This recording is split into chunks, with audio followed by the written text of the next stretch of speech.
Estamos en Galicia, en el noroeste de España. En lugares estratégicos encontramos recintos amurallados con extrañas construcciones circulares de piedra. ¿A quién pertenecieron? ¿De quién se defendían? ¿Cómo vivían? Son los vestigios arqueológicos del pueblo castreño. Este es el castro de Baroña, en Portobosón, en la ría de Noya. Así era en su tiempo.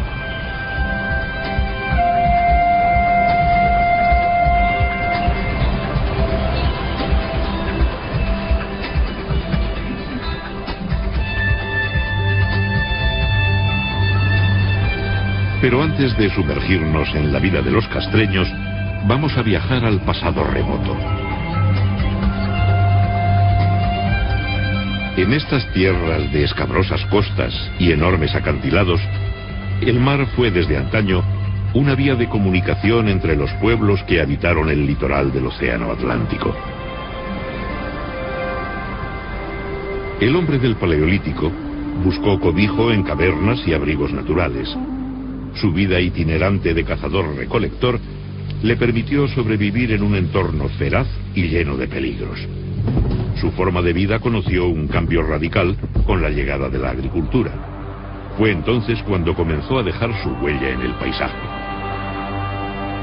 En el megalítico, el mar se convirtió en una fuente de contactos. Antes de la edad de los metales, los pueblos de la Europa atlántica fueron los primeros en construir grandes monumentos destinados a perdurar en el tiempo.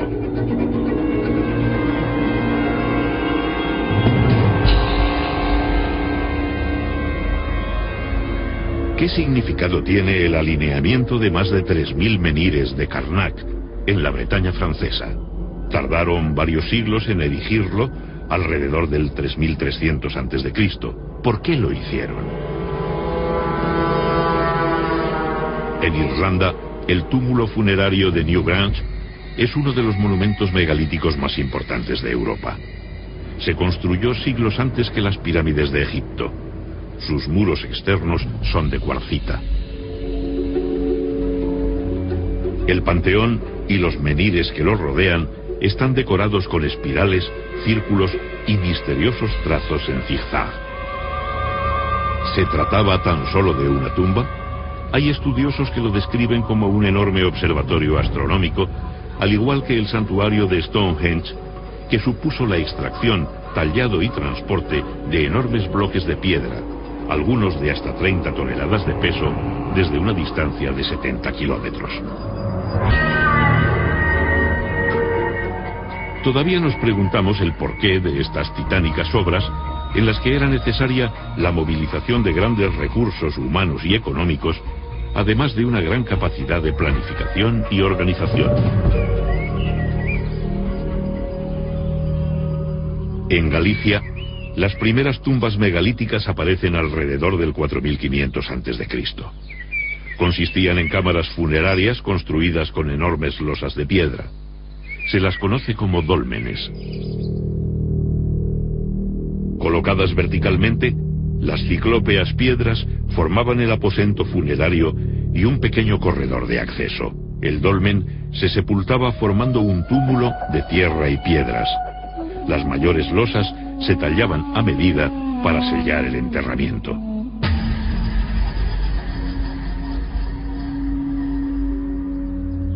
El cuerpo del difunto era inhumado en el interior del dolmen.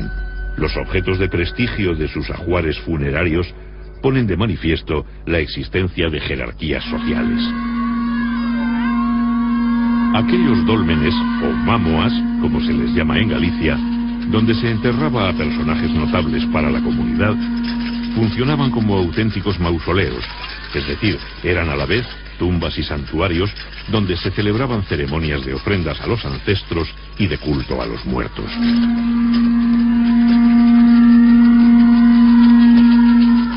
La desintegración de los restos orgánicos por el transcurso del tiempo y la acidez de la tierra dificultan el estudio de estos enterramientos megalíticos. La gran cantidad de fragmentos de cerámica encontrados en los túmulos, muchos de ellos pertenecientes a vasos del tipo campaniforme, nos indican la existencia de libaciones en las ceremonias que realizaban y la introducción de ritos funerarios importados.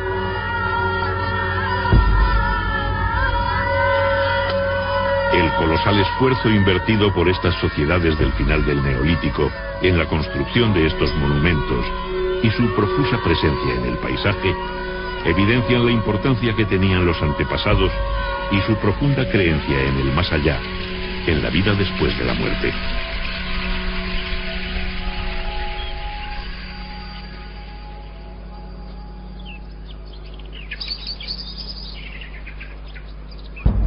Continuando nuestro viaje por la prehistoria atlántica, encontramos una de las manifestaciones artísticas más singulares de esta época: los petroglifos. El hombre siente la necesidad de plasmar en la piedra aspectos de su vida y sus creencias. Los dibujos se graban por percusión con piedras punzantes de cuarzo o sílex. Los surcos se ensanchan por abrasión. Combinan símbolos de carácter religioso con escenas de la vida cotidiana. Las Rías Bajas gallegas son el principal foco de arte rupestre atlántico, presente también en las Islas Británicas y en la Bretaña francesa.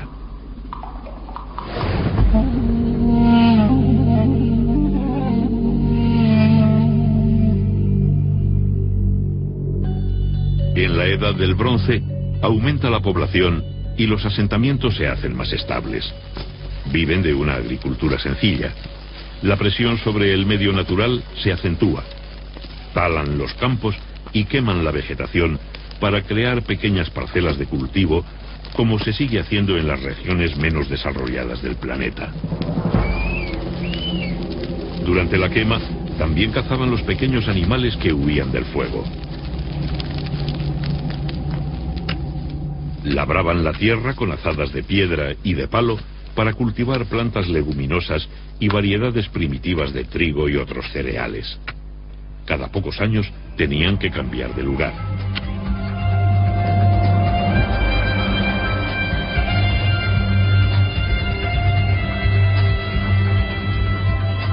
La ganadería cobra mayor importancia como actividad económica. Constituye una incipiente industria de productos como carne, lácteos, pieles y lana.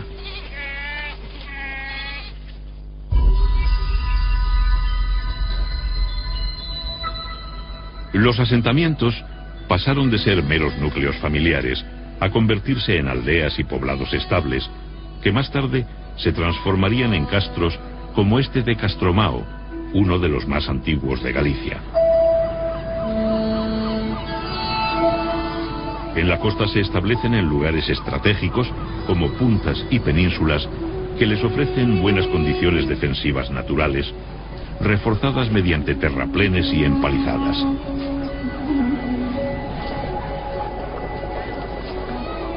Son de pequeñas dimensiones y están habitados por unas pocas familias. Su ubicación les proporciona el acceso directo a la gran variedad de recursos que les ofrece el mar. Viven principalmente de la pesca, el marisqueo y los cultivos de huerta. Sus recursos se complementan con la ganadería y la recolección de frutos silvestres. El mar se convierte en una puerta abierta a contactos e intercambios culturales y comerciales con otros pueblos.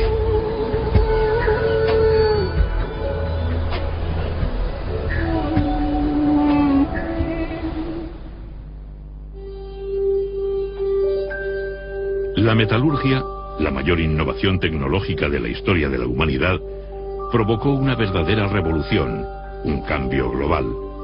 Algunas piezas metálicas se convierten en bienes de prestigio y pasan a ser de gran valor. Los útiles de piedra pulimentada sirvieron de modelo a las nuevas herramientas de bronce.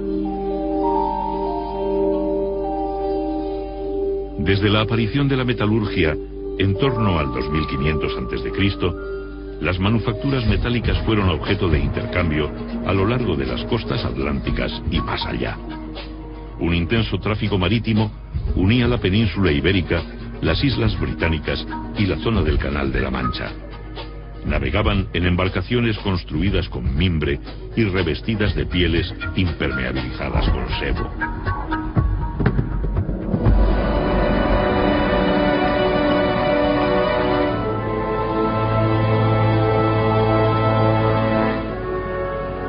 Galicia posee una orografía muy abrupta. Cuenta con numerosos sistemas de monte bajo, mesetas, valles y montañas que se elevan a más de 2000 metros de altitud, con sus laderas tapizadas por una exuberante vegetación de especies de hoja caduca, como hayas, robles y alisos. En las sierras centrales y orientales nacen los numerosos ríos que jalonan su geografía, cauces que descienden desde sus nacimientos en las cumbres y se abren paso esculpiendo el paisaje. En sus riberas cubiertas de helechos crece el bosque milenario que permanece en constante penumbra. El paisaje se torna misterioso y secreto.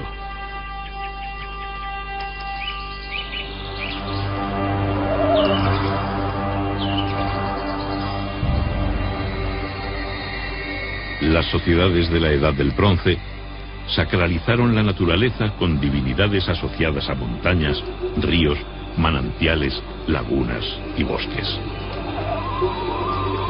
Chamanes y curanderos encontraron la inspiración de su don en el corazón de estos bosques, que todavía hoy son objeto de enigmáticos relatos sobre brujas y sortilegios. Muchos rasgos de las prácticas religiosas de la Edad del Bronce han llegado hasta nuestros días, fosilizados en el folclore europeo.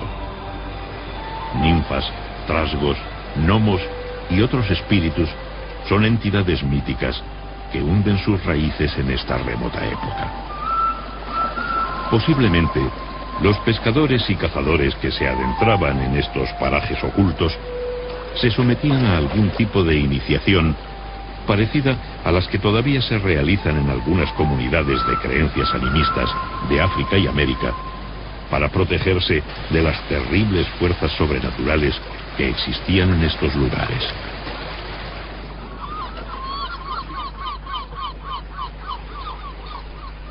El marisqueo en las costas y rías gallegas es una actividad que se remonta a la noche de los tiempos.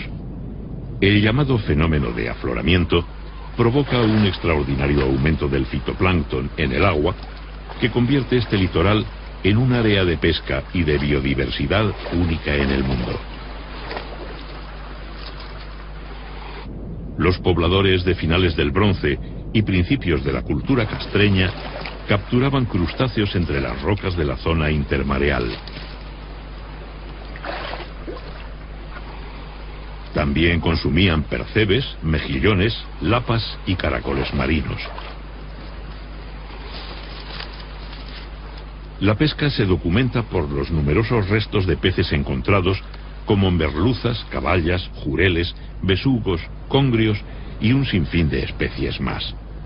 Para su captura empleaban redes y anzuelos de cobre, bronce y hierro.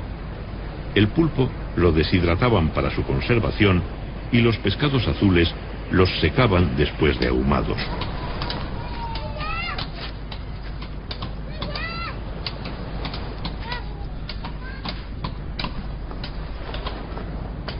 La mayoría de las comunidades castreñas eran autosuficientes para cubrir sus necesidades básicas. Incluso tenían capacidad para producir excedentes. En sus corrales criaban animales domésticos como conejos, cerdos y algunas aves. Las necesidades que no podían satisfacer, como la sal y los minerales destinados a la metalurgia, motivaban constantes trueques con otras aldeas. El curtido de pieles era la base de la industria del cuero. Con ellas confeccionaban todo tipo de accesorios del vestido, correajes y calzado.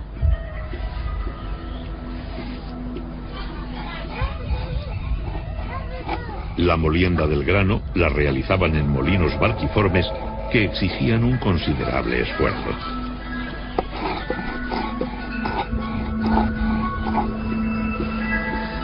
Los poblados eran agrupaciones de familias que compartían gran parte de sus recursos.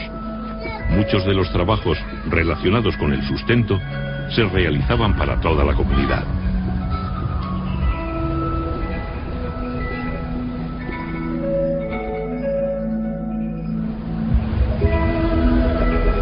Viajamos hasta La Lanzada, en las Rías Bajas.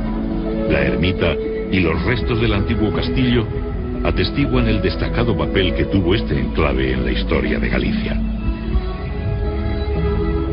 Habitado desde el siglo VII a.C., es un rico yacimiento arqueológico que ha proporcionado valiosos datos sobre la cultura castreña. Desde sus comienzos, fue un enclave dedicado al comercio marítimo. Aquí arribaban barcos procedentes del sur de la península ibérica, cargados con gran variedad de mercancías. En las inmediaciones de este asentamiento existían vetas de estaño, metal que los mercaderes recibían como pago en sus transacciones comerciales. En nuestras excavaciones arqueológicas en la Lanzada hemos encontrado evidencias materiales de los intercambios comerciales entre fenicios, cartagineses y castreños. Por ejemplo, aquí tenemos restos de ánfora.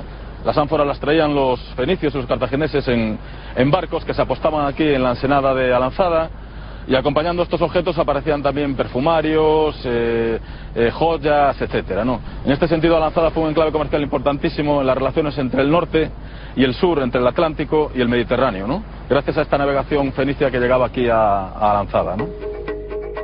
A finales del Bronce, los fenicios fundaron emporios comerciales en todo el Mediterráneo.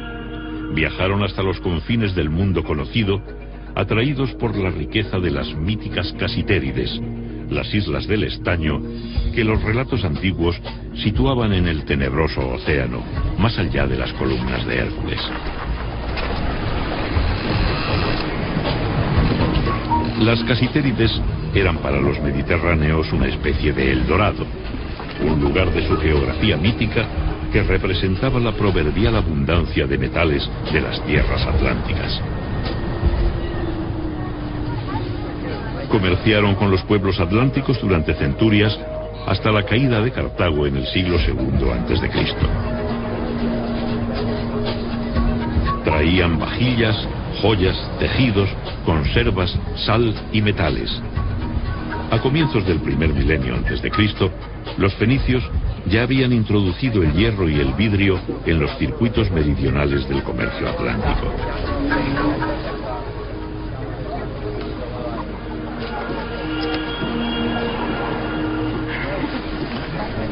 Innovaciones como el molino giratorio y el torno de alfarería fueron rápidamente adoptadas junto con otras nuevas herramientas.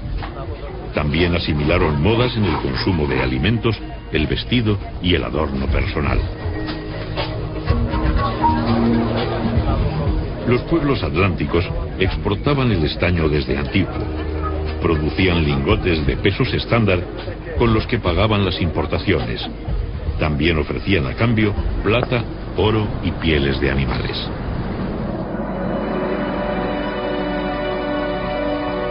A comienzos de la Edad del Hierro, en los poblados de altura de toda Europa, se construyen defensas y murallas. El colapso de civilizaciones mediterráneas como la micénica y la hitita provocó el hundimiento del comercio. Los metales comenzaron a escasear y se encarecieron. Los poblados tuvieron que fortificarse para defender sus reservas y su producción metalúrgica de los ataques de las bandas de pillaje. En toda Europa se vive un ambiente de mayor actividad bélica.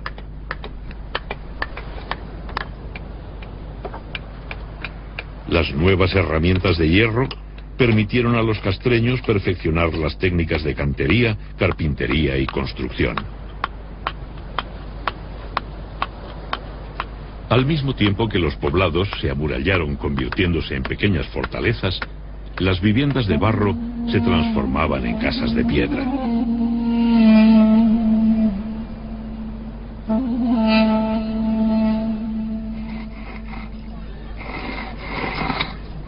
Un significativo aumento de la población multiplicó los castros en el territorio. La tecnología agrícola permitió explotar con más efectividad los suelos de los valles, mucho más productivos.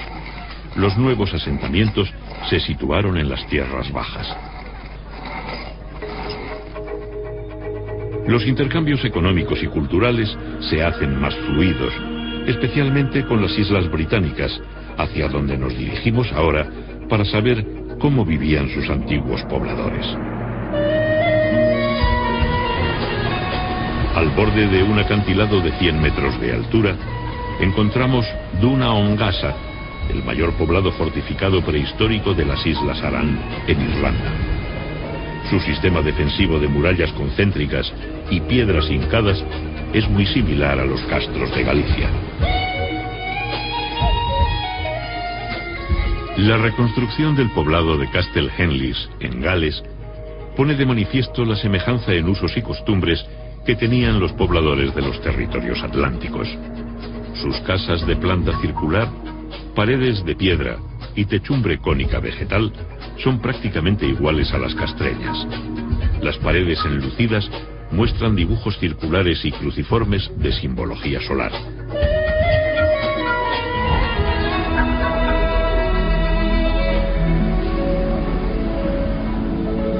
En la desembocadura del río Miño, el monte de Santa Tecla alberga uno de los castros más célebres del noroeste de España. Fue construido hacia el siglo I a.C. Desde el yacimiento arqueológico se presencia uno de los paisajes más bellos de Galicia. Casas, escaleras, hogares, vías empedradas y conducciones de agua nos hablan de una sociedad que llegó a un considerable desarrollo técnico para su época. Los canteros labraban las piedras de diferentes maneras para adaptar las construcciones al terreno. Los grandes corrales que se aprecian en algunos yacimientos nos indican la importancia que tuvo el ganado vacuno, que les proporcionaba fuerza de tiro, alimento, pieles y abono.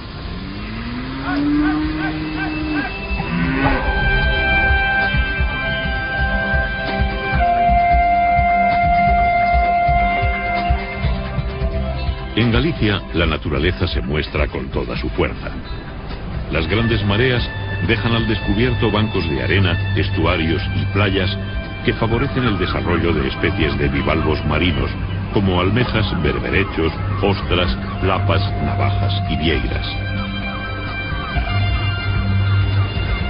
En las costas de aguas tranquilas y fondos arenosos, las mujeres mariscaban todo tipo de bivalvos que constituían una fuente complementaria de alimentación. El tamaño de las especies documentadas por los arqueólogos está muy por encima de las actuales tallas comerciales. En aquel tiempo no existía la sobreexplotación. Conocemos la dieta de los castreños del litoral gracias a los vertederos de sus poblados, que los científicos llaman concheros por su abundancia en restos de moluscos.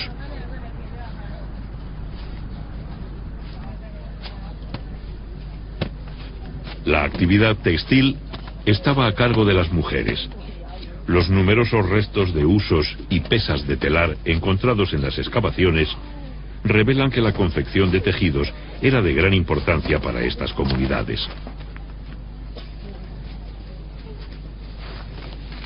El lino y la lana constituían la base de la industria textil, que también incorporó las innovaciones mediterráneas. Telares compuestos y de placas, ruecas y sarillos permitieron perfeccionar la hilatura y el tejido. Del exterior llegaron nuevas influencias en el vestido y adorno personal. El afeitado se pone de moda. Para preservar el grano de la humedad, fabricaban los cabazos de mimbre, que fueron los precursores de los típicos hórreos gallegos.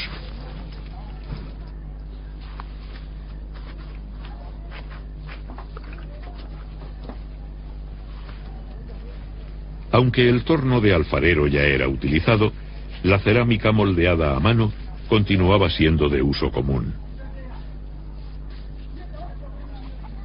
Para su fabricación se elaboraban rulos de arcilla que eran colocados en espiral, creando la forma básica del cacharro.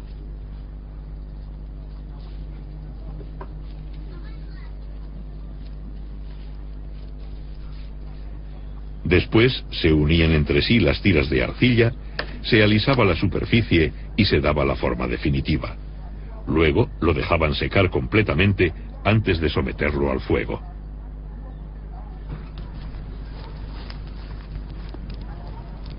Para cocer las piezas más finas, usaban hornos cerámicos especializados, pero el primitivo horno de hoguera se seguía utilizando habitualmente para la cocción de pequeñas piezas de uso doméstico.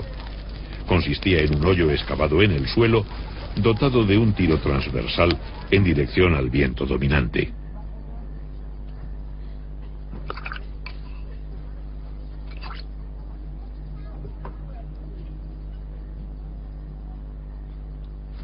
Más tarde, la pira se cubría parcialmente con tierra para concentrar el calor.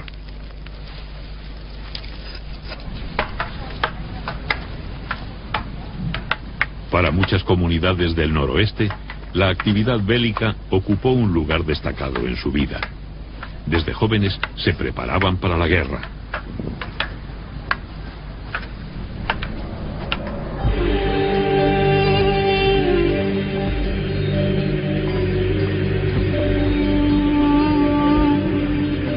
Los castros perfeccionaron su aparato defensivo con una sucesión de fosos y parapetos que rodeaban la muralla.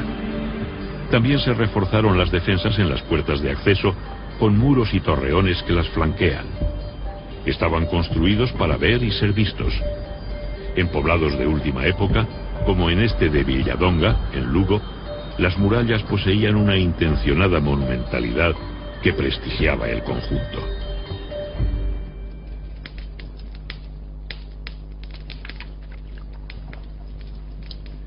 Los forjadores cobran un papel muy importante. La guerra y la defensa de los bienes comunales ante el pillaje les otorgan un estatus especial. De ellos depende la producción y la mejora de las armas. También son importantes por favorecer la expansión de la agricultura gracias a la fabricación de herramientas de labranza.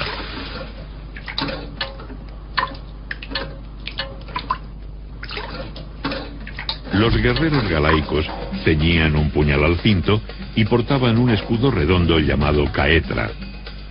Podían llevar una espada o varias lanzas. Se protegían con cascos, corazas y grebas y se adornaban con torques, brazaletes y diademas. Los hombres, las mujeres y los niños que vivían en los castros formaban parte de una sociedad guerrera y campesina. La guerra era muy importante en estas comunidades y eso se refleja en el hecho de que sus poblados, sus asentamientos, los castros, están fortificados con fosos, con parapetos, con empalizadas, como vemos en este poblado, ¿no? Era una guerra importante, había una guerra para buscar botín entre distintas aldeas, había captura de ganado, de mujeres, y eso aparece muy bien reflejado en lo que son las referencias de los geógrafos latinos y griegos cuando nos hablaban de las comunidades castreñas. En las sierras de Galicia pastan en libertad caballos de razas autóctonas con rasgos arcaicos. Son descendientes de aquellos que habitaron aquí hace más de 2 milenios.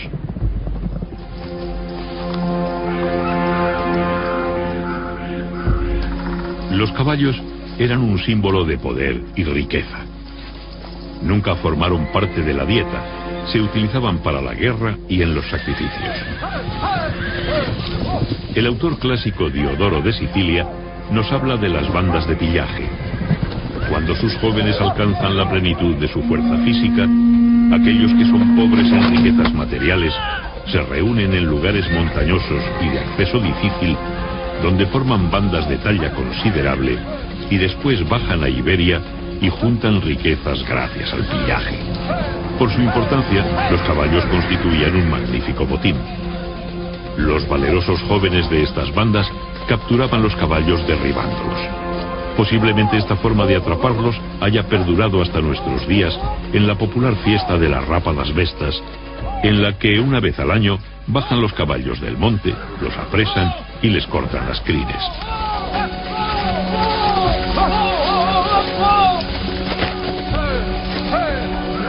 El historiador grecolatino Estrabón, al que debemos las mejores descripciones sobre este periodo, describe a los jóvenes castreños. Son hábiles en emboscadas y exploraciones, ligeros y capaces de salir de los peligros. Al parecer tenían un gran conocimiento de las técnicas militares, matizadas por sus propias reglas, que enfatizaban el valor personal, la intimidación, la bravura y la ferocidad.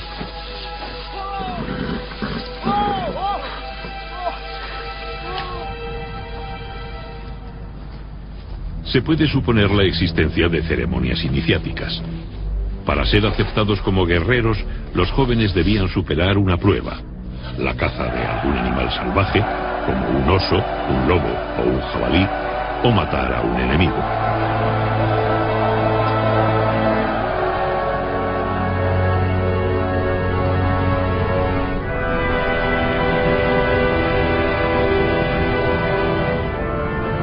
Parece sacada de un cuento. En esta pequeña península, en la ría de Muros y Noia, batida por el mar y los furiosos vientos oceánicos, se encuentra la Recoleta Ciudadela de Baroña, uno de los yacimientos prehistóricos más espectaculares y visitados de Galicia. Es un lugar enigmático. El visitante experimenta un magnetismo comparable al que se percibe en el famoso cromlech de Stonehenge. La monumentalidad de sus estructuras y su situación geográfica hace que sea un yacimiento excepcional entre los más de 3.000 que existen en Galicia, más o menos la mitad de los que hay en toda la Europa atlántica. Su muralla, dispuesta en varios circuitos a diferentes niveles, posee un intencionado sentido escenográfico. Esta audaz obra pública refleja una decisiva voluntad de alcanzar prestigio sobre las comunidades vecinas. En el castro de Borneiro, en La Coruña, como en la mayoría de los yacimientos, observamos que la disposición de las construcciones en el interior de los recintos estaba condicionada por el trazado de la muralla, los desniveles del terreno y la planta curva de las viviendas, que no compartían paredes medianeras, dejando muchos espacios muertos entre ellas. En los poblados de última época hacen su aparición los trazados rectilíneos y las construcciones de planta cuadrangular, que aprovechan mejor el espacio adosándose unas a otras. Las viviendas tenían puertas resguardadas por machones y tejados a dos aguas. El urbanismo castreño alcanzó un gran desarrollo en el área meridional, desde las Rías Bajas hasta el río Duero en el actual Portugal. Aquí surgieron los grandes poblados denominados citanias, como las de Briteiros y Sanfins. Eran protociudades que concentraban una gran población y cumplían un papel central en la organización territorial.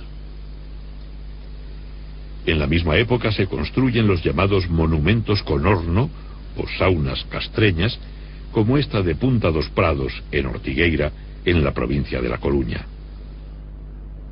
Una de las mejor conservadas es la del castro de Briteiros.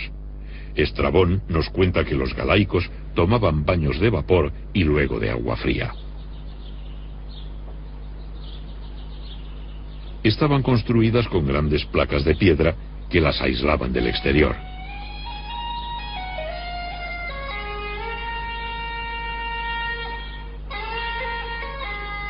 La cámara de vapor se cerraba con la llamada pedra formosa, decorada con rosetas, sogueados, esvásticas, reticulados y entrelazados. De forma pentagonal, en su base tenía un pequeño hueco semicircular por el que se accedía al interior arrastrándose. De esta forma se evitaba que la fuga de vapor fuera excesiva. La sauna castreña era de planta rectangular parcialmente soterrada, con tejado a dos aguas y dividida en 3 cámaras y un atrio. El agua se canalizaba hacia el interior para ser calentada en contacto con piedras candentes en la cámara del horno. Otro magnífico ejemplo de sauna lo encontramos en Sanfins, también en Portugal. Según algunos autores, la práctica termal castreña tenía un marcado carácter religioso, relacionado con ritos iniciáticos guerreros y de purificación. Se las llamó Pedras Formosas por la belleza que poseía la primera que se encontró en Briteiros a finales del siglo XIX.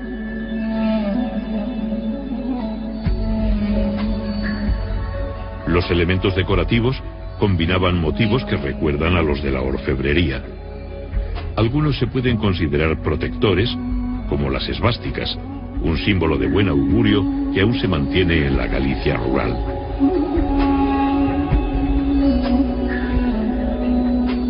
Los diseños decorativos castreños son geométricos con un predominio de la línea curva. Se cree que estos elementos arquitectónicos buscaban la ostentación para expresar el prestigio social de los moradores de las casas.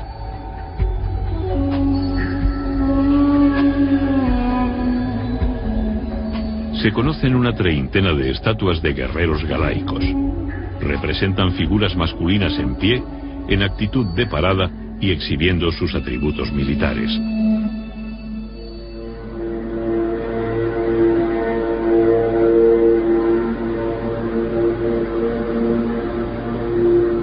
Ocultos en lo más profundo de los bosques se encontraban los santuarios castreños dedicados al dios Lugh, el más importante del panteón céltico.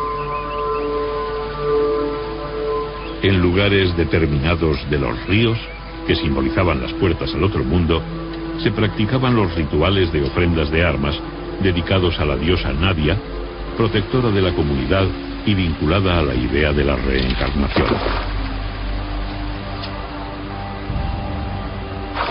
Los guerreros se despojaban de sus armas ante la presencia de chamanes consagrados a esta deidad.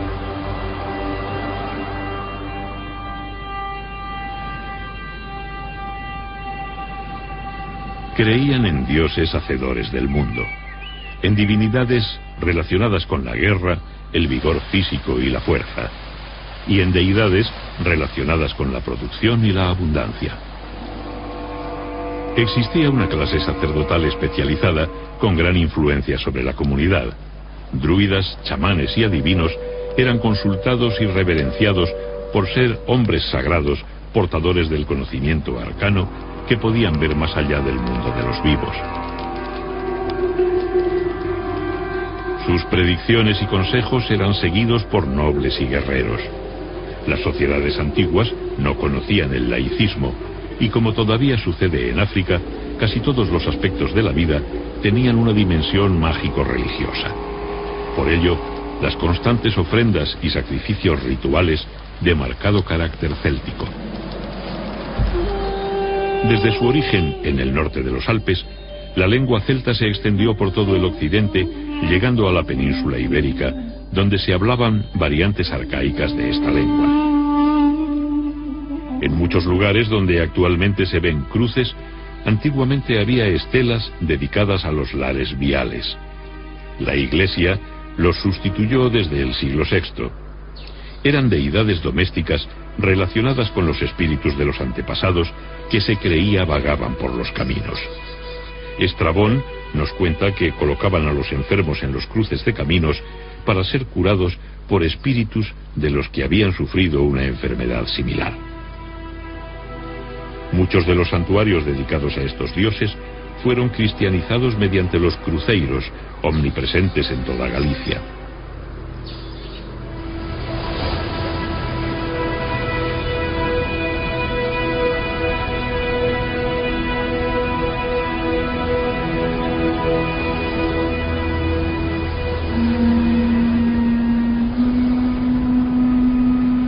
El cuerno fúnebre suena desde lo más alto del acantilado. Un poderoso guerrero ha muerto y va a ser incinerado. Estos farallones que se adentraban en el mar, al igual que las islas, eran considerados territorios limítrofes entre el mundo de lo terrenal y el sobrenatural, situado en un lugar lejano en medio del océano.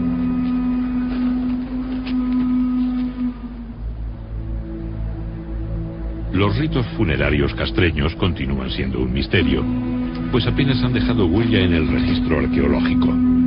Pero recientemente, un importante descubrimiento realizado en Villalba, en la provincia de Lugo, de una necrópolis de pequeñas fosas con vasijas que contienen cenizas, nos remite a la tradición de las incineraciones célticas.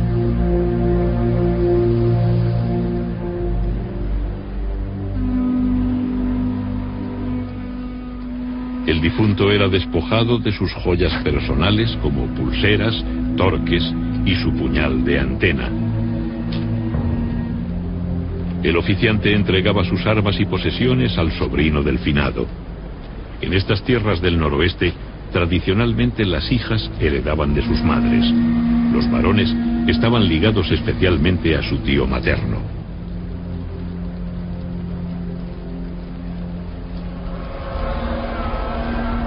Una vez prendida la pira, los congregados comenzaban a emitir el abellón, un sonido gutural que recuerda el vuelo del abejorro. Hasta hace pocas décadas se realizaba en algunos velatorios de Galicia. El cuerno sonaba con fuerza para llamar a los espíritus de los antepasados para que acompañasen el alma del difunto más allá de la línea del crepúsculo marino, donde se situaba el paraíso de los celtas.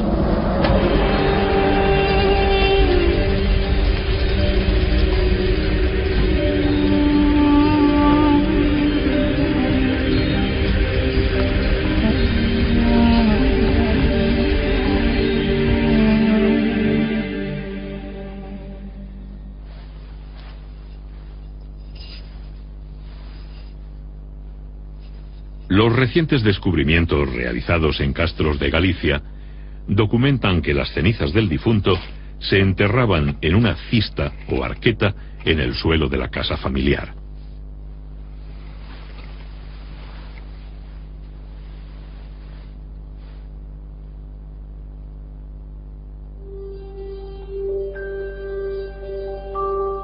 Este carro funerario del Museo Martins Sarmiento de Guimaraes muestra cómo trabajaban el metal desde el tercer milenio antes de Cristo. En la época castreña se llegó a alcanzar un exquisito refinamiento.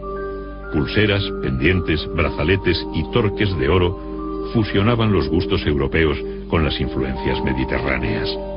El tesoro de Caldas, del que una parte se encuentra en el Museo de Pontevedra, está datado en el bronce final, compuesto por lingotes en anillo, brazaletes, diademas, cuencos ceremoniales y peines de oro. Pesaba en total 37 kilos.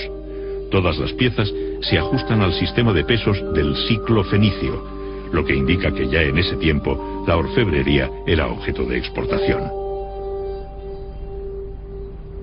El castro de San Cibrao de Las, en Orense, es uno de los más grandes y mejor conservados.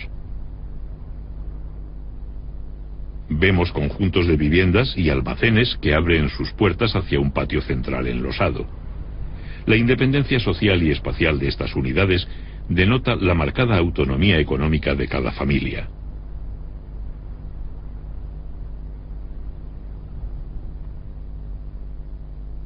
Las murallas son monumentales. Hay calles empedradas, aljibes y canalizaciones. En esta última época se cree que estos poblados se encaminaban a la formación de ciudades-estado. Venimos hablando de celtas, pero ¿existió realmente una nación celta? Hoy en día la teoría más extendida es que los celtas no fueron una raza, ni siquiera un pueblo. Se trató de un flujo lingüístico y cultural con sus orígenes en el norte de los Alpes. Había comunidades que hablaban lenguas del grupo céltico y que compartían panteones e ideologías de tipo indoeuropeo. Lo cierto es que muchos pueblos de la antigua Galicia se llamaban a sí mismos celtas, hablaban dialectos célticos, tenían divinidades de origen celta y fueron identificados por los clásicos como celtas.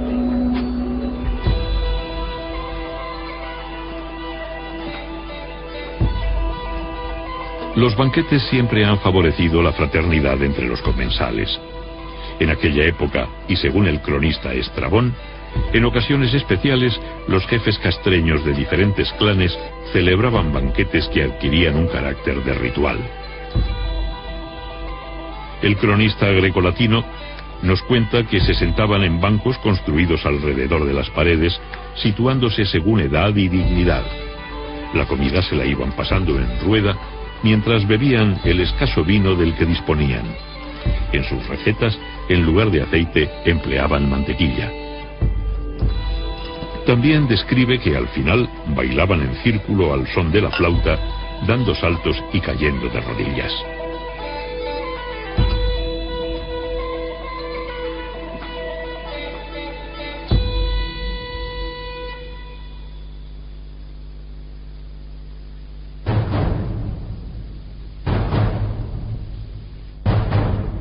La sedante quietud de la naturaleza se ve alterada por un lejano son. Bajo la bóveda vegetal se propaga el eco de un extraño visitante. La paz se ve amenazada por la llegada de las legiones romanas. Los romanos no eran desconocidos para los castreños. Muchos mercenarios galaicos habían participado junto a Aníbal en su marcha contra Roma a través de los Alpes. En su inexorable avance encontraban vestigios de culturas milenarias.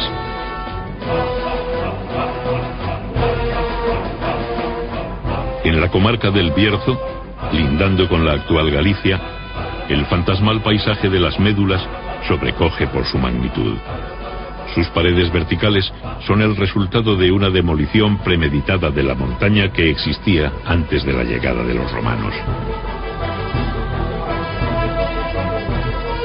Era el mayor yacimiento de oro del occidente romano, donde se aplicaron procesos de extracción del metal que se usarían hasta la revolución industrial. Para acceder a los filones de oro de las profundidades, los mineros romanos demolían enormes masas de tierra mediante el sistema de ruina montium. Creaban una red de pozos y galerías sin salida, en las que se introducía de súbito un enorme caudal de agua, almacenado en grandes balsas a mayor altura. Esto producía la compresión del aire en los túneles, que actuaba como un explosivo. La masa minada se desgajaba de la montaña y se derrumbaba. El oro galaico supuso un acicate para las ansias de conquista del imperio. Se calcula que en las minas del noroeste los romanos extrajeron unos 200.000 kilos de oro.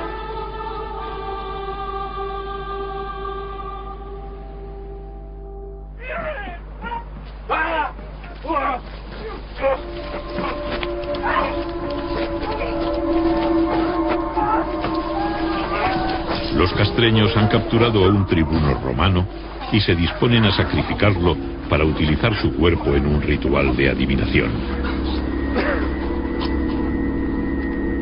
Estrabón nos relata estas prácticas adivinatorias.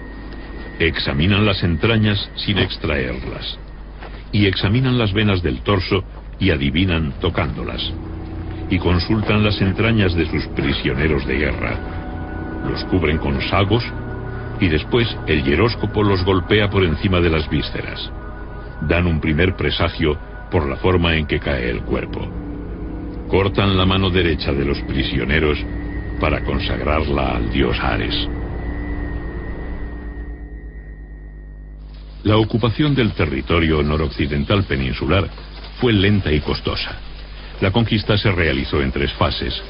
En el año 136 a.C., Bruto el Galaico anexionó la zona entre los ríos Duero y Miño. En el 61, Julio César llega hasta el puerto de los Ártabros en una expedición marítima, no encontrando resistencia. El emperador Augusto en persona dirige las campañas de las guerras cántabras, que finalizan en el 19 a.C. Diodoro relata que los norteños cantaban himnos de victoria cuando eran crucificados. Los prisioneros se suicidaban. Las madres mataban a sus hijos antes que caer esclavos. Preferían la muerte a la derrota. La llegada de los romanos trajo el ocaso a los galaicos. El poder imperial se apoyó en las estructuras existentes para integrar a la población. A finales del siglo I después de Cristo, se puede dar por finalizada la cultura castreña.